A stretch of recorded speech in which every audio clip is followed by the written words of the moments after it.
OK? OK.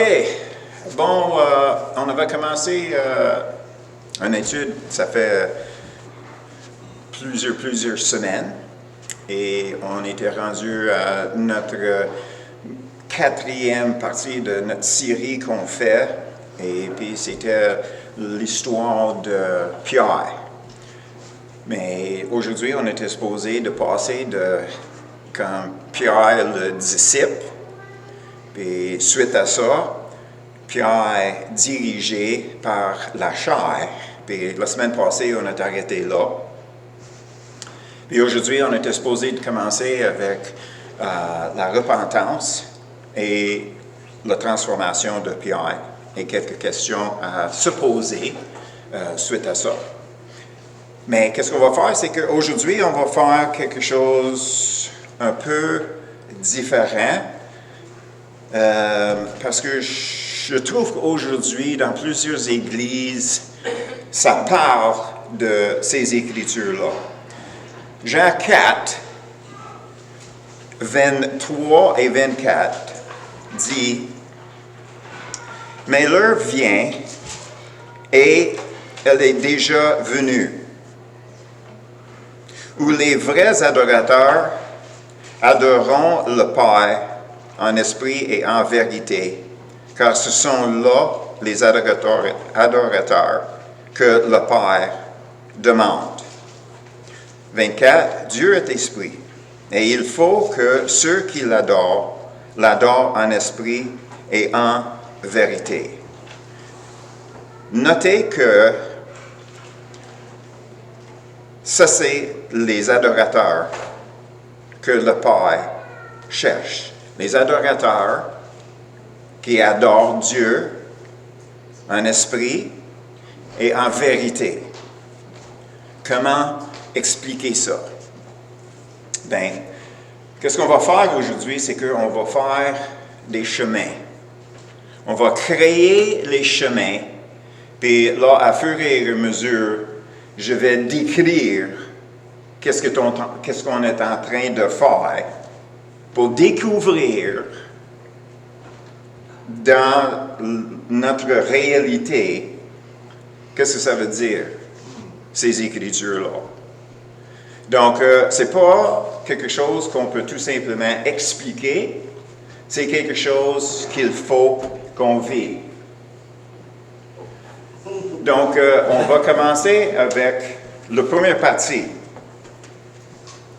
Et la première partie, c'est, on va fermer les yeux, on va prendre le temps nécessaire, puis on va considérer Dieu dans sa grandeur, sa largeur, sa majesté, selon toi.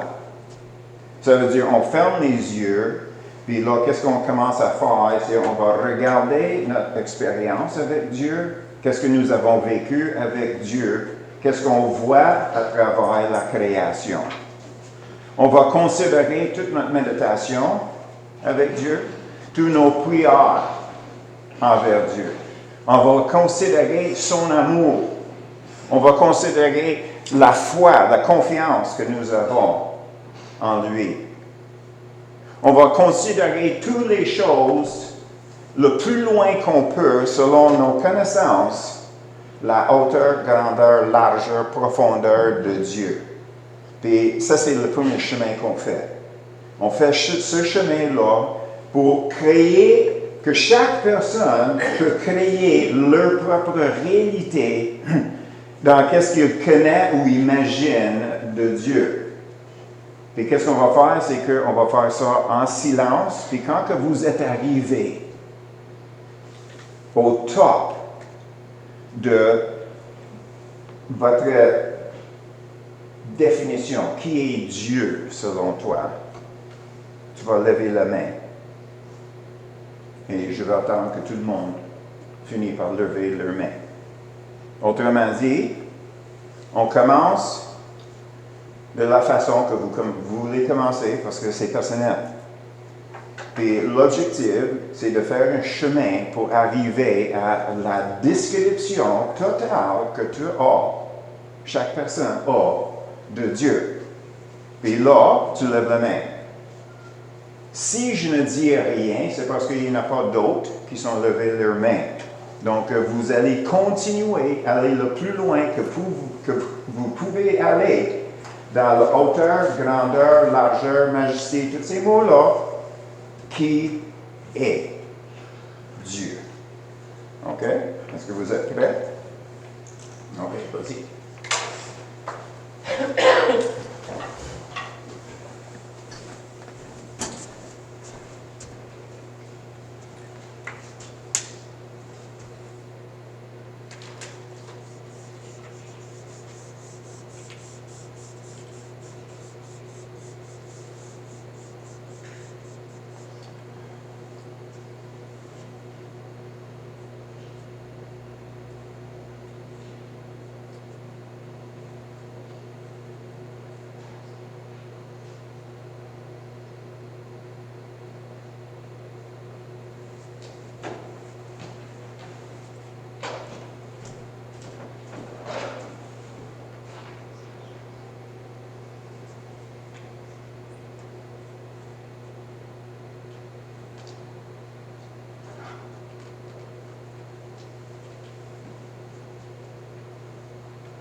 Est-ce que tout le monde est, est-ce que tout le monde est rendu?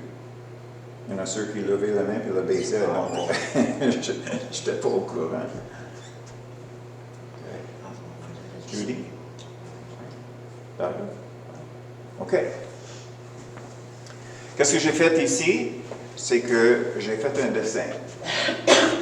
Puis ça, c'est Dieu assis sur son trône.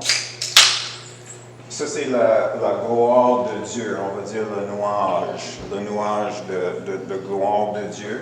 Puis par-dessus ça, c'est la ville de Dieu. Et ça correspond aussi à chaque trait que vous avez sorti pour toi-même. Donc, nous avons Dieu ici. À côté, c'est une description que vous avez donnée à qui Dieu est. Dieu assis sur le trône, sur sa gloire. OK? Vous me suivez? Ça, c'est le premier chemin. Ça, c'est le premier chemin. Le deuxième chemin, c'est l'inverse. Le deuxième chemin, c'est qui nous étions charnels avant d'être sauvés. Description. Toute la méchanceté que tu avais pensée aux autres, toutes les méchancetés que tu avais dit, toutes les convoitises, toute la haine, toutes les jalousies, toutes les choses qui sont dégueulasses, que qu'est-ce qu'on appelle péché, que nous avons vécu, incluant les pensées. Penser à vouloir tuer quelqu'un, c'est inclus dans ça. Il fallait que vous avez vraiment un portrait de la personne que tu étais avant que tu as rencontré Jésus et t'es pardonné. Donc, le pire de vous. Ça, c'est la prochaine chose. Donc, on fait exactement la même chose. On ferme les yeux, lève la main, fait comme Lise, garde les mains, comme ça je vais savoir quand que vous êtes terminé. OK? Donc, qu'est-ce que nous avons? C'est complètement l'inverse. OK? Le pire de qu'est-ce que tu étais dans vos vies. OK? On fait ça.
l'image que j'ai faite ici en bas, ça représente chaque péché, chaque instance dans vos vies où ce que tu voyais la nature pécheresse qui est en nous tous, nous tous, anyway, nous tous, ok? Donc, c'est de réaliser naturellement dans nos propres vies qu'est-ce qu'on a reconnu comme les choses vraiment dégueulasses dans nos vies, ok? Donc, qu'est-ce qu'on fait maintenant?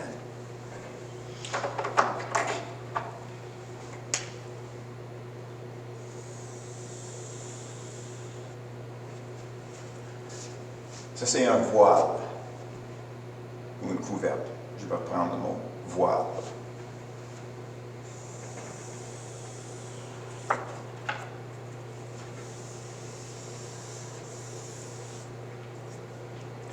Et ça descend du ciel.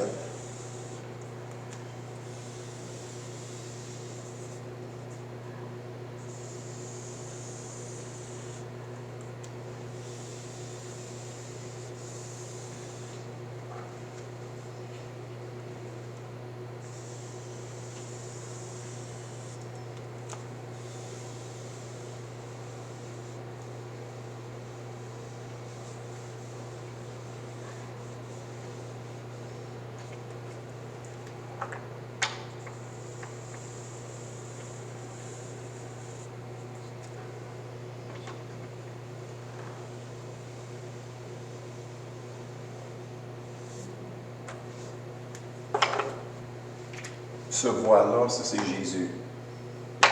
Jésus-Christ, qui est descendu du ciel de la gloire de Dieu. Il est descendu sur nous. Il avait couvert, pour commencer, tous nos péchés, toutes les choses que nous avons faites. Mais en dessous de cette couverte-là, graduellement, il n'a pas juste les couverts. Il les a détruits complètement. Que quand que Dieu d'en haut nous regardait, on était si peu que Jésus lui-même. OK? Maintenant, on fait un nouveau chemin. La distance où ce que tu étais quand tu es rentré ce matin, puis l'auteur de Dieu, maintenant tu vois comment que nous sommes bas. Le nouveau chemin, c'est on va faire la même chose que le premier exercice. Maintenant, c'est de retourner à la grandeur de Dieu en considération des deux choses. Que Dieu devient encore plus grand, plus majestique, plus réel, plus d'amour. Comment qu'il aurait pu descendu sur nous en Jésus pour faire pour nous qu'est-ce qu'il a fait. Ça, c'est à continuer dans sa grandeur. Puis on va faire la même chose. On va regarder le premier bord, comment on le voyait en rentrant. Maintenant, après avoir après ce voyant, maintenant, on va voir Dieu encore plus grand, n'est-ce pas? Donc, c'est ça qu'on va faire. On va retourner sur le chemin qu'on a commencé vers la grandeur de Dieu, mais maintenant, d'un nouveau point de départ de notre nature pécheresse. OK? Et on fait la même chose, lève la main quand que vous êtes rendu encore jusqu'à la gloire de Dieu. Et tu vas savoir quand tu es rendu, quand que vous devenez ému. Quand tu as dit et pensé tout ce que tu peux en réalisant qu'il te manque de mots. Tu es ému avec la grandeur, majesté de Dieu. Il fallait que tu arrives à ce point-là, tu n'as rien à dire parce que les paroles ne le disent pas. Les mots ne l'expriment pas. OK?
êtes arrivé à la place que vous êtes ému.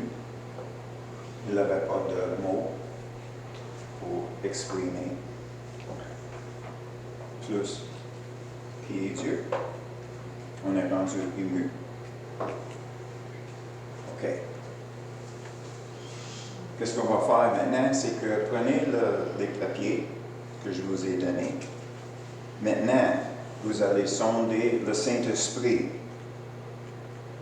Quoi dire à Dieu? Un mot, quelques mots, une phrase. Vous êtes ému en toi-même. Donc maintenant, nous sommes dépendants sur le Saint-Esprit pour nous donner les mots qui viennent de lui pour s'exprimer envers Dieu. Et c'est ça que tu vas écrire. Pas un livre, juste qu'est-ce que vous venez. Un mot, 3 mots, une phrase. Et vous allez arrêter là. Et Dominique, ce qu'elle va faire, c'est qu'elle va faire la même chose, sauf avec les sons. Elle va attendre que le Saint-Esprit dirige son doigt envers une telle note. Elle va sonner cette note-là pour le durer, que le Saint-Esprit le dirige à rester. Et soit ça va le seul, ou bien le Saint-Esprit va lui diriger à jouer un ou deux ou d'autres choses. Pareil comme vous autres, vous le faites avec les mots que le Saint-Esprit vous donne. Elle le fait avec le touche que le Saint-Esprit dirige dans son corps à elle. OK? Go.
Vous êtes terminé, vous avez donné.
OK. C'est quoi l'exercice qu'on vient de faire? C'est écrit, mais l'heure vient et elle est déjà venue, où les vrais adorateurs adorent le Père en esprit et en vérité, car ce sont là les adorateurs que le Père demande. Dieu est esprit, il faut que ceux qui l'adorent en esprit et en vérité. Qu'est-ce qui n'est pas en esprit? C'est dans la chair. Si ce n'est pas dans l'esprit, c'est dans la chair. Il n'y a pas d'autre choix. N'est-ce pas? OK. La première partie que nous avons faite, c'est que nous avons pris le temps pour regarder Dieu comme faut. On s'est sondé selon notre expérience. Qu'est-ce que nous avons vécu avec Dieu? Autrement dit, elle est réelle. Après ça, nous avons vu qui nous sommes et le potentiel qu'on avait pour être méchant. Ça, c'était notre réalité aussi. En voyant la grandeur de Dieu face à ça, on se voit en vérité. Après ça, qu'est-ce qu'on avait fait? C'est qu'on a réalisé qu'on est arrivé au bout de nous-mêmes. Donc, pour continuer, il fallait qu'on reçoive du Saint-Esprit. Qu'est-ce qu'on n'est pas capable de faire en nous-mêmes? Il fallait que ça soit du Saint-Esprit. Donc, Ça, c'était l'adoration en esprit et vérité. On vient d'adorer Dieu 30 minutes. C'est fini. Adoration en vérité et en esprit. C'est pas chanter un chant. Il y a beaucoup de gens qui mettent en question comment ça se fait qu'on ne rentre pas dans la présence de Dieu, comment ça se fait qu'on ne vit pas les choses qu'on veut vivre avec Dieu quand on va à l'église, comment ça se fait que ça a l'air qu'on est tellement superficiel dans notre relation avec le Seigneur. Comment est-ce qu'on peut aller plus profond? Mais la chose, c'est que, premièrement, on ne réalisait pas c'est quoi la vérité. La vérité, c'est une personne. La vérité, c'est Jésus. Si on veut savoir la vérité, il fallait que ça vienne de Jésus. Quand on se regardait, le Seigneur Jésus était là, pas pour nous écraser, mais pour tout simplement de commencer à être capable de se voir un peu. Parce que le potentiel, c'est 1000 fois plus quand on voit ce qui se passe dans le monde par ceux qui sont dirigés par la nature pécheresse. La torture, l'abus de puissance, de pouvoir, qu'est-ce que le monde fait avec l'argent, avec les fusils, toutes ces choses-là, ça c'est notre potentiel. On ne l'avait pas vécu, sauf ici, dans nos pensées. Assez fâché avec quelqu'un d'être capable de le tuer, ou même au moins arracher un bras ou quelque chose. Mais c'est quand même sauvage, ça. C'est vraiment, c'est le potentiel qui reste en nous. C'est quelque chose qui pourrait sortir de nous dans les moments, les temps de Dieu reste. Puis de l'autre côté, comment que moi je veux, qu'est-ce que je veux parce que je le veux, puis je veux que Dieu me le donne parce que je lui demande, puis c'est moi qui le demande. Écoute, Dieu. Donc, de un bord sur la méchanceté, bien sur l'autre bord l'égoïsme, les deux sont pareils, ça vient tout de la chair. Et jusqu'au temps qu'on réalise, accepter qui nous sommes, comment est-ce que Dieu peut nous former? Comment est-ce que Dieu peut nous changer? On ne s'accepte pas le prix, le coût que Jésus a payé. Ça, c'est le niveau de notre potentiel de méchanceté. Et là, on va arriver dans notre temps de prière, puis ça va être visé sur nous. Puis on va regarder la méditation, puis c'est selon nous. Puis là, on va regarder nos projets, qu'est-ce que moi je veux. Qu'est-ce que j'aimerais, comment que j'aimerais influencer les autres. Comment est-ce que je peux aller chercher qu'est-ce que moi je veux, même de Dieu. Ça, c'est la chair. Et ça, c'est l'égoïsme. Ça, c'est la définition de péché. Ça, c'est la source de notre nature pécheresse. C'est l'égoïsme de se regarder, ignorer toute autre chose, sauf qu'est-ce que moi je veux envers le monde, envers Dieu. Ça, c'est la vérité. Et quand on voit ça, à comparer avec le prix que Jésus a payé, à cause de la grandeur de Dieu, le large de Dieu, l'amour de Dieu, il n'y avait aucune raison, zéro raison pour venir nous laver, nettoyer, pardonner, sauf pour une chose. Communion entre nous, entre moi et Dieu, Dieu et moi. Et j'arrive à la place où ce que je le vois pour le vrai. Puis la distance qu'on voit entre les deux, c'est notre réalité. Puis en ce moment-là, on se dit, je ne dois même pas ouvrir ma bouche à cause que je suis tellement méchant. Je ne devrais même pas Puis même si je veux adorer Dieu, je n'ai pas les mots pour m'exprimer. Je suis ému devant lui. Au secours, Saint-Esprit. La raison pourquoi il demeure en nous. Au secours, Saint-Esprit. Donne-moi les paroles. Donne-moi la direction. Parle-moi. OK? Ça, c'est quoi? Ça, c'est d'être dans l'esprit. En plus, on est supposé de vivre là.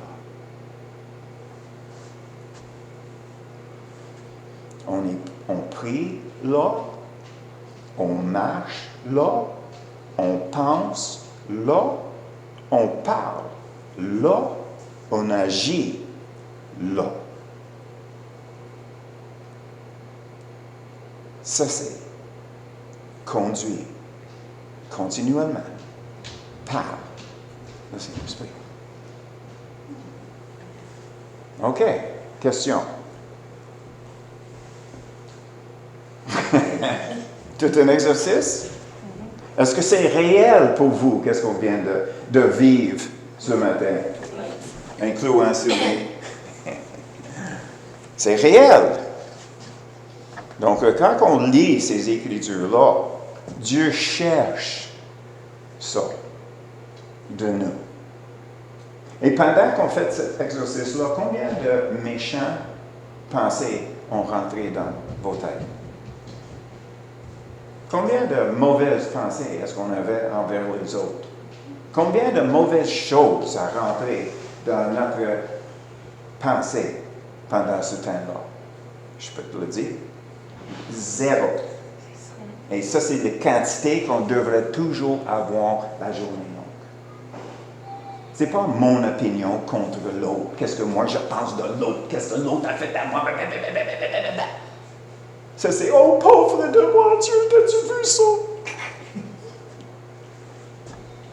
Comme un enfant de 2 ans, comme 3 ans, tu sais.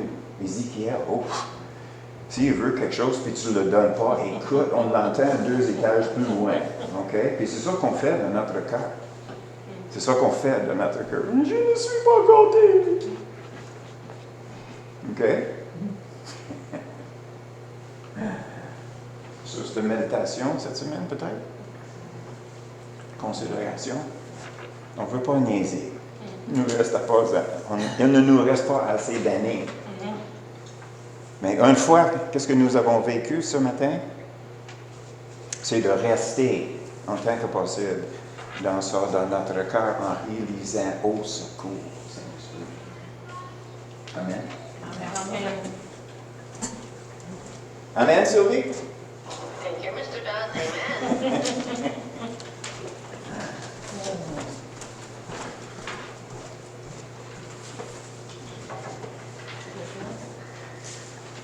Je ne vous